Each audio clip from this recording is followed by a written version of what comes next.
ഓരോ ദിവസവും ചൂട് കൂടി വരുന്നതുകൊണ്ട് നമ്മൾ കരിങ്കോഴികൾക്ക് പ്രത്യേക ശ്രദ്ധ കൊടുക്കുന്നുണ്ട് കേട്ടോ. ആദ്യം തന്നെ കയറിയിട്ട് അവരെ കൂട്ടിലുള്ള വെള്ളം പാത്രത്തിൽ എത്രത്തോളം വെള്ളം ഉണ്ടെന്നാണ് നോക്കുക. അതിനനുസരിച്ച് നമ്മൾ നിറച്ച് കൊടുക്കും. കാരണം ഈ ചൂടത്ത് ഏത് സമയത്തും വെള്ളം കിട്ടുന്ന രീതിയിലാണ് നമ്മളിവിടെ സജ്ജീകരിച്ചിരിക്കുന്നത്. ഒരു ഓപ്പൺ ആയിട്ടുള്ള സ്പേസിൽ ഇങ്ങനെ പാത്രത്തിൽ വെള്ളം ഒഴിച്ച് കൊടുക്കുകയാണ് കേട്ടോ ചെയ്യുന്നത്. എല്ലാ കോഴികളെയും നമ്മൾ തുറന്ന് വിട്ടിട്ടുണ്ട്. ഇപ്പോൾ ചൂട് കൂടുതലുള്ളത് കൊണ്ട് അതിരാവിലെ തന്നെ നമ്മൾ തുറന്ന് വിടുമ്പോൾ അവർക്ക് വെള്ളം കൊടുത്തതിന് ശേഷം ഇതുപോലെ പറമ്പിൽ നിന്നുള്ള പച്ചപ്പുല്ലുകളൊക്കെ പറിച്ചിട്ട് കൊടുക്കാറുണ്ട്. അപ്പോൾ അതിൽ നിന്നുള്ള ഇലയും തണ്ടും അതുപോലെ അതിൻ്റെ ചെറിയ അരികളൊക്കെ അവരിങ്ങനെ കൊത്തി തിന്നും.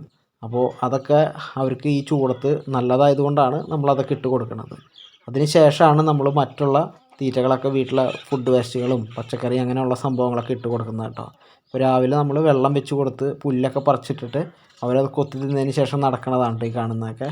അപ്പോൾ നല്ല അടിപൊളി ഉഷാറിലാണ് നമ്മളുടെ കോഴികളെ നമ്മൾ ഈ ചൂടിലും നമ്മൾ സംരക്ഷിച്ച് പോരുന്നത്.